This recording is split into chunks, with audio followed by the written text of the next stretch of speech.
Saudara, salah satu tuntutan rakyat 17+8 adalah membebaskan demonstran yang ditahan. Polri pun dituntut bekerja profesional dan jangan sampai muncul suara-suara adanya kriminalisasi, misalnya terhadap aktivis.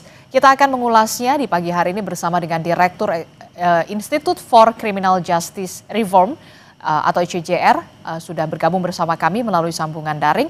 Ada Mbak Maidina Rahmawati. Kami juga akan mengulas bagaimana suara-suara yang muncul melalui media sosial bersama dengan peneliti senior Drone Emprit yang sudah hadir ke studio Orange Kompas TV. Sudah ada Pak Ian Kurniawan. Selamat pagi Pak Ian. Pagi Mbak. Ya, kemudian juga ada Mbak Maidina. Kemudian juga melalui sambungan daring pula sudah hadir Kabar Reskrim periode 2009 hingga 2011 Komjen Purnawirawan Ito Sumardi yang akan bergabung kemudian. Saya menyapa dulu Mbak Maidina. Mbak Maidina, selamat pagi, Assalamualaikum, apa kabar? Waalaikumsalam, pagi Mbak. Ya, saya ke Mbak Maidina dulu ya, Pak Ian ya.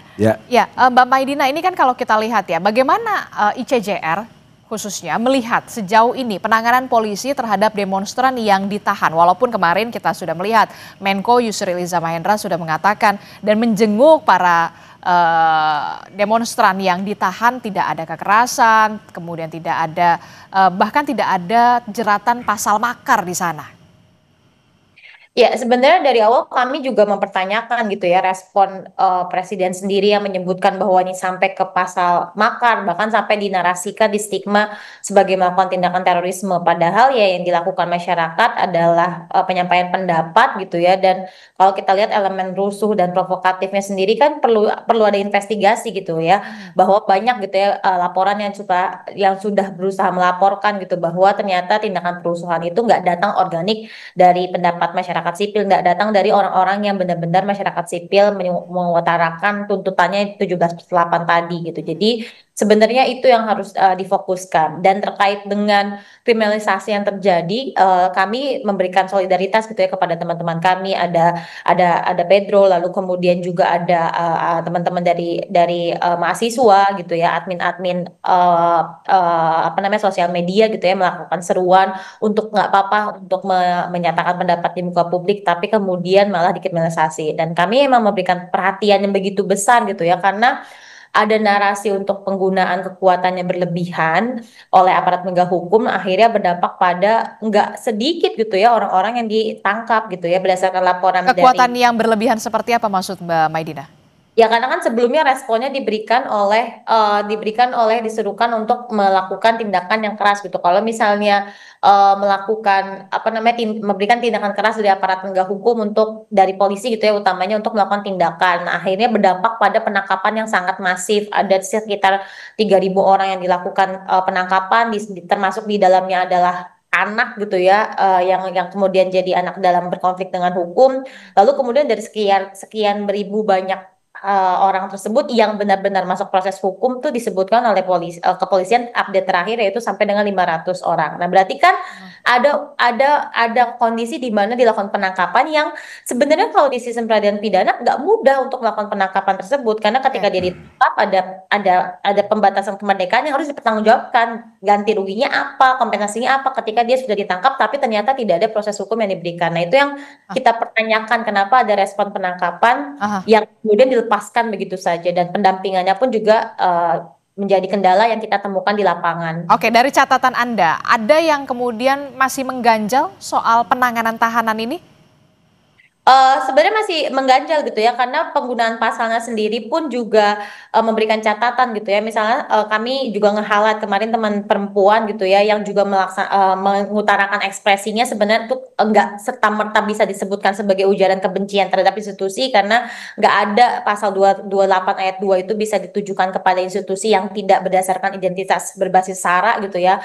Teman perempuan kita gitu dituduh melakukan ujaran kebencian di pasal 28 ayat 2 Undang-Undang ITE, padahal Undang-Undang ITE itu tidak untuk melindungi institusi kepolisian. Terus kemudian narasi yang postingan gitu yang disampaikan beliau gitu ya, dianggap sebagai serangan terhadap institusi kepolisian, padahal kan kalau di ekspresi di demokrasi sendiri pun banyak yang artinya adalah berupa kiasan yang tidak harafiah yang harusnya direspon Oke. apakah benar akan mendampak pada penghasutan, kan ternyata enggak, tapi kemudian ini malah digunakan untuk melakukan kriminalisasi bahkan sampai level penangkapan dan penahanan yang sebenarnya pasalnya tidak layak untuk digunakan menjerat ekspresi Oke. warga sipil untuk menyuarakan suaranya. Oke, saya akan menyapa juga Pak Ito Sumardi. Selamat pagi Pak Ito, sudah bergabung bersama kami. Pak Ito, bisa mendengar suara di studio? Ya, selamat pagi ya. Oke, Jadi Pak Ito masih di mute, tampaknya audionya bisa dinyalakan lebih dulu. Maaf. Sorry, ini kok saya di mute. Oke. Nggak di mute, saya coba. Baik, sambil menunggu itu tadi soal jeratan pasal Undang-Undang ITE berarti ya Mbak Maidina yang kemudian masih mengganjal di sana. Nanti kita juga akan membahas soal ini. Pak Ito sudah bisa bergabung? Sekarang bagaimana? Sudah bisa masuk suara saya? Oke, tapi sedikit kecil Pak Ito.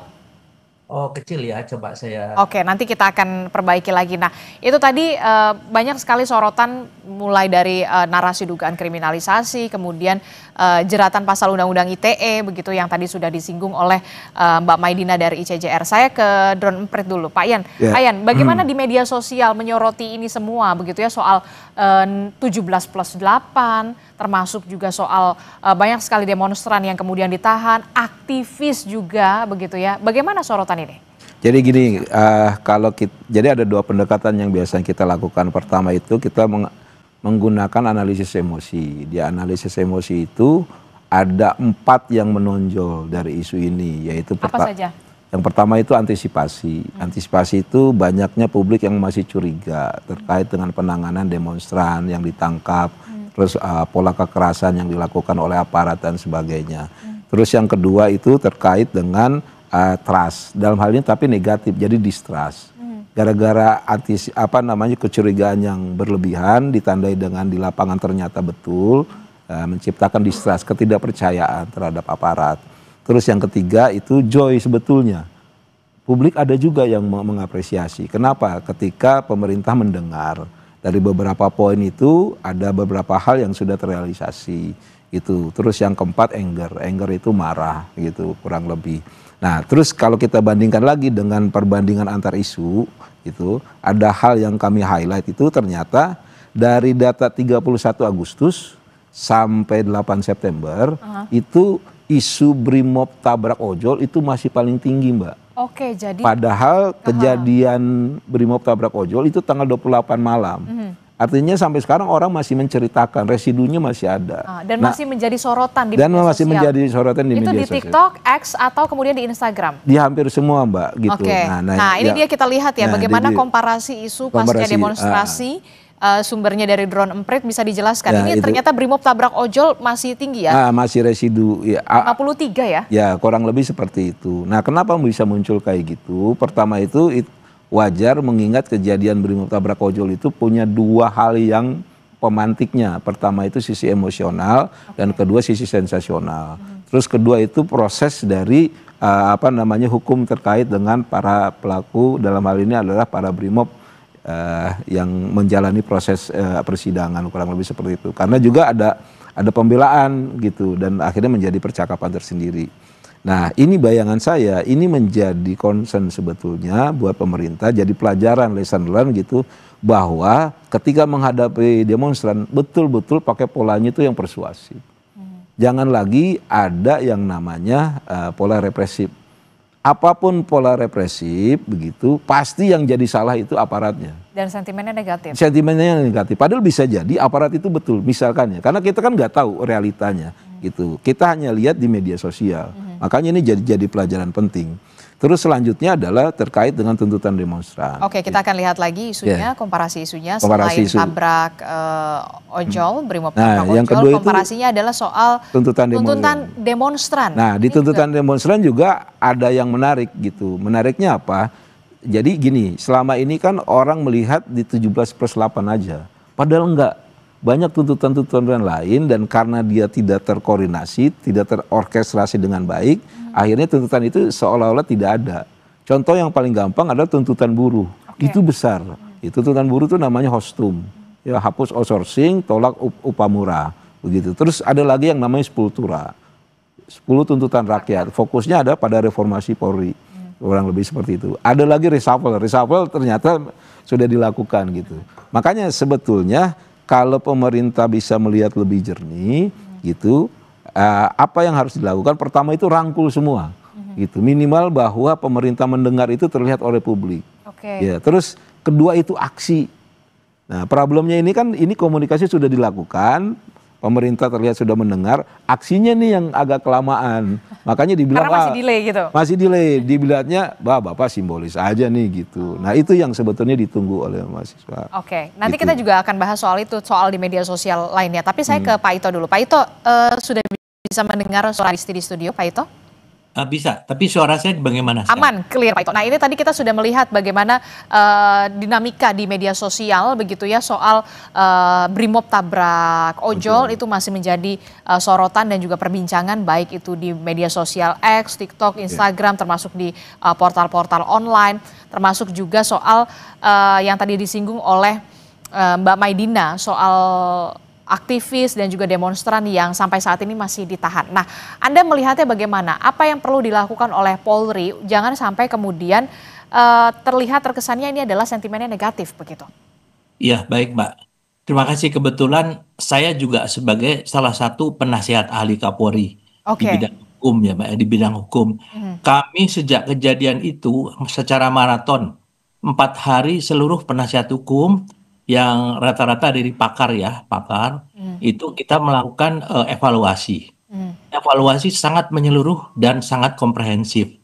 Jadi dari hasil evaluasi mungkin perlu kami sampaikan bahwa kita perlu memisahkan antara unjuk rasa dengan huru-hara atau kerusuhan. Karena kita menghargai daripada mungkin teman-teman ya mahasiswa yang melakukan unjuk rasa damai. Tapi kan ada pihak lain yang memanfaatkan sehingga kita lihat hasilnya adalah bagaimana mereka merusak fasum, fasos, dan lain sebagainya. Itu yang dilakukan oleh perusuh. Betul, perusuh. Nah, ini semua adalah untuk mengamankan mereka, kita berdasarkan daripada CCTV maupun juga alat-alat dokumentasi yang kemudian dibahas secara detail oleh pihak penyidik. Kemudian mereka mengamankan. Setelah itu baru memilah-milah siapa yang masuk dalam, memang bisa dimasukkan dikategorikan dalam pasal-pasal KUHP ya, misalnya pengerusakan, penghasutan dan lain sebagainya. Ini yang masih diamankan. Kemudian termasuk anak-anak Mbak ya. Anak-anak ini juga kita juga tidak sembarangan, tentunya Polri tidak mungkin akan sembarangan, dan ini kita evaluasi betul. Dan ada ruang ya, ada ruang apabila memang ada satu keberatan, karena kan dari Komnas Perempuan, Komnas HAM, kemudian juga dari LBH, mereka semua mengawal. Semuanya mereka mengawal, diterima dengan tangan terbuka oleh Polri, sehingga nanti ada ruang kalau memang ada keberatan penetapan sebagai tersangka, kan kita punya namanya pra-peradilan. Sehingga proses hukum tetap harus berjalan, tidak semata-mata kita mengatakan itu sebagai kriminalisasi. Kalau di dalam proses hukum ternyata orang yang dinyatakan sebagai tersangka, kemudian dia tidak bisa ditetapkan sebagai tersangka, maka kita bisa melakukan namanya satu pendapat bahwa itu adalah kriminalisasi. Tapi selama 4 hari berturut-turut Mbak ya, termasuk kita membahas Rantis Brimob kenapa sampai menabrak, kita ambil dari berbagai video, kemudian seluruh penasihat ahli itu dilibatkan oleh Bapak, dipimpin oleh Pak Wakapolri, sehingga kita mengambil kesimpulan memang ada hal-hal jujur harus diperbaiki daripada untuk SOP penanganan unjuk rasa, dan ini sedang kita lakukan. Oke, dan ini dievaluasi. Tapi bagaimana dengan aktivis yang kita tahu saat ini masih ditahan oleh polisi begitu? Ya, tentunya penahanan itu kan ada dasarnya. Ada dasar apakah alat-alat bukti yang dikumpulkan baik melalui video maupun daripada alat bukti lain. Tapi kan tadi saya sampaikan, kita membuka ruang kepada pihak misalnya penasihat hukum ataupun badan-badan yang mungkin ingin menyampaikan bahwa keberatan, kita tempuh jalur hukum, dan kita juga terbuka Mbak. Ada juga namanya RJ. Ya, RJ itu restoratif justice. Kalau dianggap bahwa terhadap yang bersangkutan itu masih bisa dilakukan pembinaan, tentunya Polri juga akan mengedepankan RJ. Jadi di sini Polri juga tidak ingin kita melanggar hukum, karena bagaimanapun juga kita melihat dampak-dampak dari penjarahan, kemudian juga dari pengerusakan fasum, pembakaran fasum, fasos ya. Dan ini juga dilihat daripada jejak digital. Karena kita menggunakan jejak digital juga, apakah memang ada unsur-unsur yang bisa dikategorikan sebagai menghasut. Nah, ini kan kita tidak tahu. Yang tahu adalah daripada penyidik dan kita kawal, Mbak. Oke. Kompolnas pun juga mengawal. Oke, Pak Demikian. Ito, kalau kita lihat kan dalam tuntutan 17+8 ini kalau tidak salah ada poin untuk meminta dibebaskan atau membebaskan para demonstran. Apa pendapat Anda soal ini? Ya, kalau dibebaskan tadi saya sampaikan. Kalau dibebaskan itu kita bisa menempuh dengan restoratif justice, ataupun kita membebaskan tentunya dengan pertimbangan-pertimbangan. Apakah memang yang bersangkutan itu memang aktivitasnya adalah menyampaikan hal-hal yang bisa memicu masyarakat ya. Misalnya contohnya ada satu akun ataupun ada satu yang mengajak anak-anak sekolah ya. Kita punya Mbak itu data-data bukti-buktinya. Oke. Anak sekolah untuk turun ya, tentunya ini pun juga akan kita pertimbangkan. Jadi jangan sampai orang yang melanggar hukum ini tentunya kita bebaskan ya. Kita tentunya tempuhlah jalur hukum. Kalau memang tidak puas ada ruang yaitu kita memberikan kesempatan melalui Pra-peradilan. pra-peradilan ya atau Oke. PTU. Oke, saya Demikian. ke Mbak Maidina. Mbak Maidina, bagaimana respon Anda soal dugaan penghasutan ini yang tadi sudah disampaikan oleh Pak Ito begitu? Memang ada klaster soal perusuh, kemudian aktivis begitu ya. Bagaimana pendapat Anda soal ini? Ya, saya mau tekankan gitu bahwa yang dikriminalisasi oleh oleh kepolisian terhadap teman-teman aktivis itu nggak ada terkaitannya dengan perusuhan. Kalau kita lihat Del Pedro, Syahdan, Khair, lalu kemudian Laras, semuanya pakai kriminalisasi yang berkaitan dengan ekspresinya dia. Lalu kemudian dikaitkanlah dengan penghasutan yang sebenarnya nggak ada hubungan clear sebab akibat atas yang dia update dengan kerusuhan yang dilakukan. Itu dua hal yang berbeda.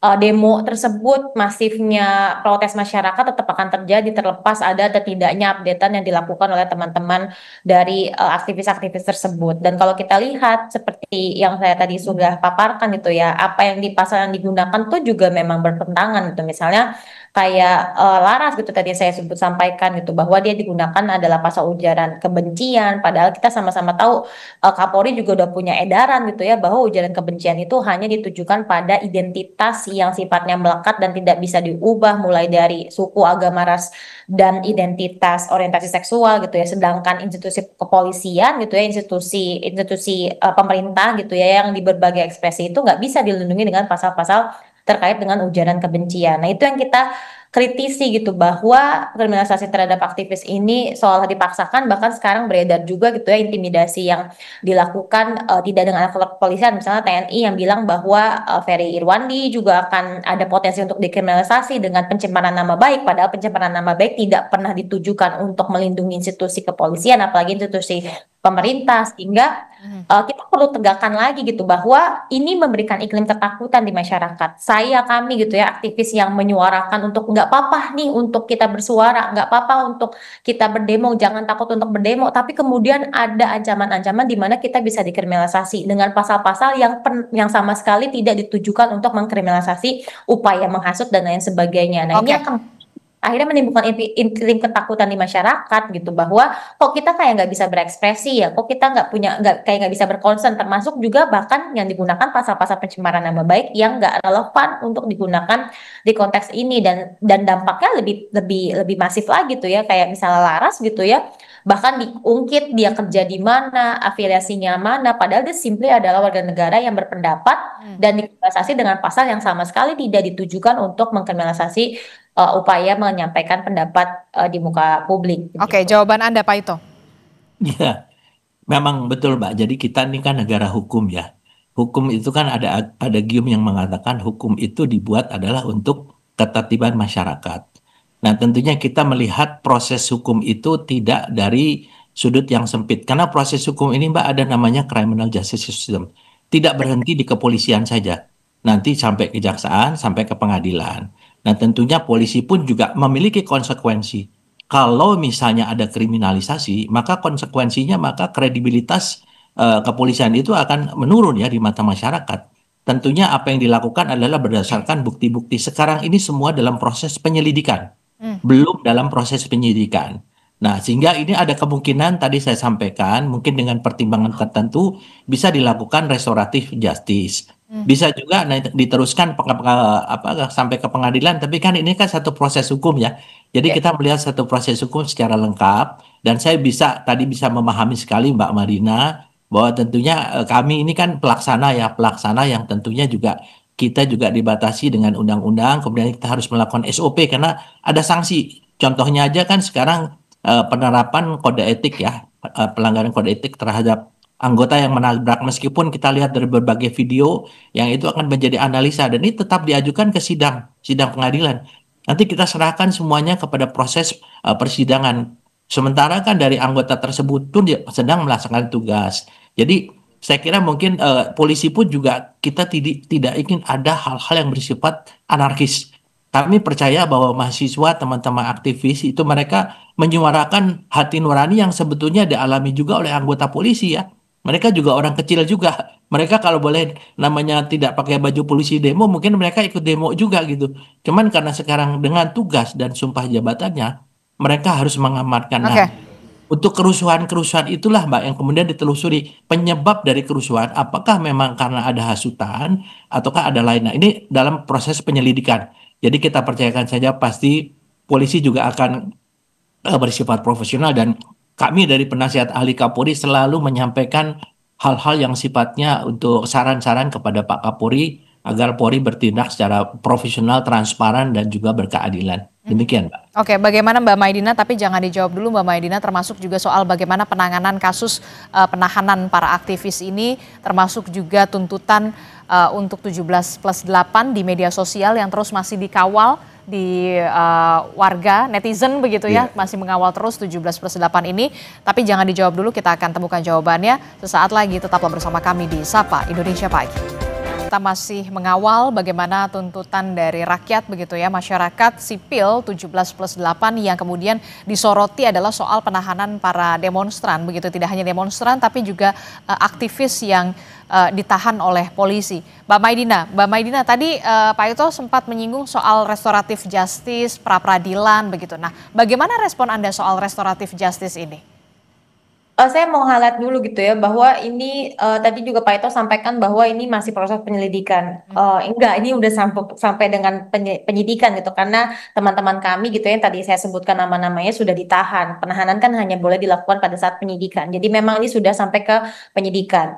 Dan saya juga concern sekali dengan narasi soal bahwa ini bisa diselesaikan dengan restoratif justice. Ini sebenarnya meneruskan kembali salah kaprah restoratif justice di Indonesia gitu, bahwa sebenarnya ide tentang restoratif justice adalah soal penguatan hak korban dan pelaku punya ruang untuk saling bertemu dan menyelesaikan perkaranya gitu ya, untuk menghasilkan win-win solution. Nah, itu hanya untuk tindak pidana dengan korban. Di konteks ini, dia ketika kita mau melaksanakan restoratif justice harus clear bahwa dia adalah tindak pidana, pelakunya jelas, korbannya jelas. Di konteks ini kan kita sama-sama mempertanyakan apakah ini benar-benar adalah tindak pidana. Tadi saya sudah sampaikan, misalnya pasal yang digunakan untuk Del Pedro adalah pasal 160 KUHP tentang penghasutan. Sampai dengan saat ini belum clear, jelas gitu ya bukti yang dihadirkan bagaimana apa yang mendasarkan updatean dari Del Pedro yang berkolaborasi dengan banyak akun tapi kemudian yang dijerat dia aja. Lalu kemudian apakah itu serta-merta postingan tersebut berdampak pada terjadinya kerusuhan yang dinarasikan, berdampak pada terjadinya penyerangan kantor kepolisian? Kan enggak ada yang menjelaskan bahwa postingan tersebut berkorelasi dengan demo-demo yang terjadi di masyarakat. Nah, itu yang digunakan adalah pasal 160. Kita dudukkan kembali bahwa enggak terbukti ada tindakan yang saling berhubungan untuk menghasilkan demo sehingga Del Pedro dianggap sebagai penghasut. Itu yang pertama, untuk tindak pidananya. Lalu kemudian yang kedua, kalau kita mau pakai restoratif justice, siapa pelaku dan korbannya? Kalau pakai pasal-pasal 160 di KUHP, dia adalah tindak pidana terhadap keamanan negara. Apakah negara ada representasinya untuk dia bisa mediasi dengan Del Pedro? Kan enggak. Itu yang kita dudukan lagi. Jadi pertanyaan pertamanya adalah apakah benar apa yang dilakukan oleh Del Pedro adalah tindak pidana? Baru kemudian menghadirkan ide soal restoratif justice. Sedangkan definisi restoratif justice yang tadi kita sampaikan, yang kita bahas di sini ternyata nggak tepat. Restoratif justice itu tidak seperti ini. Ini yang harus kita teruskan lagi. Oke. Kalau kita baik Pak. bukan dengan restoratif justice, ini salah juga akhirnya merespon situasi ini dengan menarasikan diselesaikan dengan RJ. RJ tidak seperti ini yang benar. Oke, Pak Ito, respon Anda. Ya, baik. Yang pertama saya luruskan dulu, Mbak ya. Tadi kita bicara secara keseluruhan juga. Mengapa dari sekian ribu menjadi 500? Semua memang melalui proses penyelidikan. Dari proses penyelidikan itu kemudian kita pilah-pilah siapa yang bisa dinaikkan untuk menjadi proses penyidikan. Ya, termasuk Pedro ini kan. Tentunya penyidik juga tidak sembarangan menetapkan tersangka karena kan dalam penyelidikan itu adalah mengumpulkan alat bukti. Sehingga alat bukti itu apakah memang memenuhi minimal dua alat bukti untuk dinaikkan menjadi penyidikan. Nah, kemudian pada saat perbincangan kemarin kami dalam merapat dengan Bapak Wakapolri langsung untuk membahas masalah ini, maka kita pertimbangkan ya, kita pertimbangkan karena langkah apa yang bisa kita lakukan. Kalau mengatakan apa namanya penghentian penyidikan tentunya kan berarti ada alat bukti yang tidak mencukupi. Nah, kalau tidak, memang kita teruskan ke pengadilan dengan catatan tadi masih ada ruang untuk kita melakukan pra peradilan ya atau PT UN mungkin ya. Nah, kemudian yang kedua Mbak, bahwa sekarang kan Polri ini sedang melakukan revisi ya SOP besar-besaran dengan melibatkan Komnas HAM. Kemudian beberapa pakar dari penasihat ahli yang memang di bidang ilmu masing-masing supaya nanti SOP yang akan kita terapkan ke depan tidak ada lagi potensi adanya pelanggaran HAM. Nah, sekarang kalau untuk masalah penanganan hukum ini menurut saya sekarang kan penyidik yang paling tahu ya. Saya juga tidak tahu materi penyidikan, saya tidak tahu. Saya kira kita semua di sini tidak tahu. Nah, kita mungkin untuk masalah ini, kalau untuk pihak yang saat ini ditetapkan sebagai tersangka, marilah kita didampingi dengan penasihat hukum dan bisa menyampaikan hak-haknya untuk harus dihormati oleh penyidik ya. Jadi kita juga berharap, mungkin saya tadi sependapat ya. Oke. Termasuk juga yang juga jadi sorotan hari ini adalah soal bagaimana Menteri Koordinator Bidang Hukum, HAM, Imigrasi dan Pemasyarakatan Yusril Iza Mahendra yang kita lihat menjenguk aktivis begitu ya, Del Pedro begitu di tahanan di sel begitu. Termasuk juga ada 68 orang yang juga sudah ditahan buntut dari rentetan aksi demo di Jakarta. Apa yang kemudian menjadi concern juga dari Menko dan juga polisi terkait dengan ini? Ya, Pak Ito.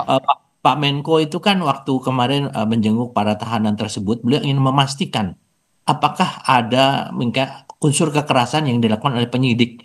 Karena kalau itu ada, berarti ada satu risiko bahwa korban itu tentunya harus mendapatkan perlindungan, bahkan kalau perlu harus dilepaskan ya, karena ada pelanggaran HAM ya oleh anggota kepolisian. Nah, setelah dilihat bahwa yang dilakukan adalah sesuai dengan ketentuan, tidak ada unsur kekerasan, tentunya Pak Menko juga waktu kemarin itu mengarahkan kepada penyidik bahwa mereka harus betul-betul bisa membuktikan ya, bisa membuktikan tuntutan yang disampaikan kepada mereka dalam statusnya sebagai tersangka. Itu Pak Menko menyampaikan dan juga beliau juga menyampaikan masih ada ruang kalau memang ada keberatan dari pihak yang ditersangkakan itu adalah tadi bisa digunakan mungkin melalui pra peradilan yang tentunya itu hak mereka dan Polri harus mematuhi untuk itu ya. Tapi kalau tidak, tadi saya sampaikan bahwa untuk masalah penanganan hukum kan polisi bukan di polisi saja dalam criminal justice system ini ada polisi, ada jaksa sampai pengadilan ya. Saya kira mungkin itu yang mungkin kita perlu untuk taati bersama termasuk kepolisian ya. Kepolisian kalau memang hasil pra peradilan mengatakan mereka harus lepaskan, ya tidak ada alasan meskipun kita menganggap bahwa ada unsur-unsur pidana yang memenuhi. Saya kira itu kita pun akan mengawal Mbak, kita akan mengawal dan kemarin komitmen Pak Kapolri yang disampaikan kepada kami adalah agar penasihat ahli Kapolri ini betul-betul memberikan masukan yang sifatnya adalah jangan sampai Polri ini menjadi satu objek yang melakukan tindakan pelanggaran hukum juga. Demikian, Mbak. Oke, Mbak Maidina, apa yang kemudian Anda bisa sampaikan di sini? Ternyata penahanan aktivis ini menjadi atensi juga dari Menko Yusril Iza Mahendra. Apa yang ingin Anda sampaikan? Kembali lagi sih seharusnya juga Pak Menko bisa melihat gitu ya, tidak hanya treatment terhadap teman-teman aktivis yang ya jelas gitu ya nggak dilakukan kekerasan karena spotlightnya sangat besar ke teman-teman aktivis, kita melakukan pendampingan setiap harinya jelas gitu ya treatmentnya benar, tapi harusnya Pak Menko bisa ngejelasin juga gitu kenapa dasar-dasar kenapa akhirnya teman-teman aktivis ini kemudian ditahan, bahkan kalau saya boleh highlight lagi kembali lagi saya bahas gitu ya bahwa penangkapannya pun juga tidak perlu karena harusnya Pedro sempat dipanggil 2 kali terlebih dahulu kalau kita baca KUHAP gitu ya, perlu dipanggil terlebih dahulu 2 kali, kalau 2 kali tidak hadir ke pemanggilan tersebut baru bisa dilakukan penangkapan. Nah, proses itu saja tidak dilalui. Pedro kemudian ditangkap tiba-tiba, lalu kemudian dijerat dengan tindak pidana yang tadi saya uraikan, ternyata tidak memenuhi unsur-unsur pidananya, lalu kemudian diberlakukan penahanan terhadap dia simply karena ancaman pidananya di pasal 160 KUHP itu di atas 5 tahun. Padahal kalau kita lihat di syarat-syarat penahanan tuh spesifik banget gitu ya. Apakah Pedro punya tendensi melarikan diri? Dia aja nggak tahu, dia aja akan di sini gitu. Jadi banyak mendampingi demonstran, gimana dia bisa melarikan diri? Dia banyak menandatangani surat kuasa untuk memberikan pendampingan. Oke. Gimana dia bisa melarikan diri? Jadi itu sih harus dilihat rangkaiannya gitu. Kembalikan lagi bahwa yang dilakukan Pedro adalah ekspresi masyarakat sipil yang sama-sama jengah dengan banyak catatan di pemerintahan, dan dia tidak serta-merta melakukan penghasutan karena demo ini akan terjadi terlepas dari Pedro mengupdate atau tidak di Instagramnya. Dan yang ketiga gitu, kalau misalnya Pedro bisa dijerat dengan demikian, berarti kita semua akan takut untuk berpendapat. Apakah kita menjadi bangsa yang saling menakutkan satu sama lain untuk menyatakan ekspresi kita, kritik kita terhadap kinerja pemerintah. Nah itu yang kita dudukan kembali nih, jangan kemudian berfokus pada treatmentnya bagus kok, nggak ada kekerasan dan lain sebagainya. No, bukan itu fokus kita. Apakah dari awal memang harus dilakukan penangkapan dan penahanan terhadap teman-teman aktivis? Dan tadi saya uraikan teman-teman yang lain pun dengan pasal-pasal yang tidak tepat sama sekali untuk menjerat ekspresi sah dari warga negara ini. Gitu. Oke. Saya ke Pak Yan dari Drone Empet. Di media sosial juga kan netizen kemudian masyarakat juga masih mengawal tuntutan 17+8 ini, termasuk soal reformasi Polri yang kemudian menjadi sorotan juga begitu. Apa yang ingin Anda sampaikan sorotan-sorotan 17+8 ini yang kemudian harus segera disuarakan atau didengar begitu ya, didengar oleh Polri salah satunya. Ya, jadi kalau belajar dari kejadian di tanggal 25, 28, terus Brimob Tabak Ojol dan sampai hari ini gitu, kalau kita pakai analisa asosiasi masih terlihat jelas bahwa Polri itu identik dengan tindakan represif. Padahal itu bertentangan sekali dengan moto dari Polri itu sendiri, melindungi dan mengayomi. Nah harapannya dari kejadian ini, dari data yang ada ini, kita bisa buat sebuah strategi gitu atau langkah konkret bagaimana menunjukkan ke publik bahwa Polri itu melindungi dan mengayomi. Sebetulnya nggak susah-susah banget Mbak ya. Contohnya gini, yang sudah dipastikan bahwa itu perusuh itu di highlight, tunjukkan tindakan tegas. Terus terkait dengan para aktivis itu dibuka ruangnya diskusi. Tujuannya adalah untuk menunjukkan bahwa Polri itu mendengar. Sisi mengayominya itu muncul. Jadi aktivis itu jangan dikriminalisasi dulu, tapi diajak ngobrol. Gitu. Tunjukkan bahwa ini loh, kita punya saksi dan bukti, Anda juga di aktivis punya saksi dan bukti. Tunjukkan itu ke publik gitu. Kesan mengayomi bahwa polisi itu merangkul nanti akan terlihat Mbak. Kalau ini kan enggak nih. Kalau kita simak dari tadi ini kan dari Mbak Maida, Pak Ito, ini kan masih polanya kan pola narasi kontra narasi gitu. Buat publik yang menonton, wah ini mah masih berantem aja gitu. Padahal kesan yang mau kita bangun kan ini kan sama-sama anak bangsa. Tadi ada tuh pesan Pak Ito yang bagus. Kalau polisi itu bisa dia lepas baju itu, dia juga pengen ikut kok gitu. Bahwa keadaan sekarang ini memang lagi nggak baik-baik aja gitu. Ini butuh kebersamaan gitu. Nah dalam hal ini kan perlu satu sama lain tuh saling mengisi. Gak bisa kalau yang satu pendapatnya gini, yang satu pendapatnya gini. Kita harus cari jalan tengah. Tujuan kita sebetulnya simpel kok. Bagaimana sekarang negara ini stabil, gitu. Bagaimana ini kelas menengah yang sudah besar ini sekarang lagi pada teriak, gitu. Dan itu sebetulnya di tuntutan 17+8 itu harusnya itu yang didahulukan, begitu. Karena kalau kita terjebak pada pola yang bersifat noise saja, ditakutkan nanti ini akan berpolemik terus, ya. Harga saham jatuh, analisa fundamental kita secara ekonomi itu payah. Bayangkan Mbak, kemarin itu udah ada Mbak, ekonomi itu udah pada gerah, sudah ada 7 desakan darurat ya dari para ekonom terkait dengan situasi kayak seperti ini gitu. Nah harapannya ke depan itu yang demo terus demo gitu, terus tetap bisa menyuarakan aspirasinya. Tetap menyuarakan aspirasi, terus pihak polisi udah keren tuh polisi, dia tidak akan represif lagi dan dia akan tetap tegas pada wilayah yang akan melakukan huru hara, rusuh. Jadi polisi akan tunjukkan ini wilayah demo, ini wilayah huru hara. Kalau nanti ke depan publik bisa melihat, saya yakin nanti apresiasi positif terhadap Polri itu akan muncul. Kurang lebih seperti itu. Tapi secara general untuk 17+8 apa yang bisa dilakukan oleh pemerintah begitu, tidak hanya Polri, pemerintah secara menyeluruh begitu ya, untuk bisa tidak hanya mendengar tapi kemudian ada aksi nyata yang bisa dilakukan, karena 17+8 ini kan tidak main-main ya, banyak juga begitu ya tuntutannya, banyak sekali. Jadi gini, kalau dilihat dari data lagi Mbak, ya, yang menarik itu kan sebetulnya ini yang teriak ini masyarakat kelas menengah. Betul. Gitu, masyarakat kelas menengah dibagi dua Mbak, ada yang mereka aktif menggunakan medsos itu untuk bekerja, contoh misalkan ojol gitu, ada juga yang aktif menggunakan medsos itu untuk bersuara gitu. Nah, untuk masyarakat yang aktif menggunakan medsos untuk bekerja itu ojol. Yang jadi pertanyaan, apakah kita sudah menyampaikan, ya, sudah memenuhi misalkan aspirasi dari kawan-kawan ojol? Kan belum sampai saat ini, gitu. Terus kedua dari buruh juga, buruh itu kan bagian dari kelas menengah, menengah ke bawah ya, gitu. Apakah aspirasi teman-teman buruh sudah tersampaikan? Itu kan juga belum, gitu. Nah makanya kalau ini yang sifatnya jangka pendek ini kita bisa selesaikan, harapannya nanti publik itu nanti akan ucapan terima kasih kepada masyarakat, kepada pemerintah, kurang lebih seperti itu. Termasuk juga apa yang ingin bisa ya kita belum tahu ya sentimennya akan seperti apa ketika seorang Menko, ya, Menko Yusril Iza Mahendra sampai kemudian menjenguk para demonstran dan juga salah satunya adalah aktivis Pedro. Iya, jadi kan gini, sebetulnya itu kalau di tim komunikasinya Pak Menko gitu, Pak Yusril itu harusnya mereka bangun opini bahwa di sini loh negara hadir. Oke. Terus kedua negara siap dikritik gitu.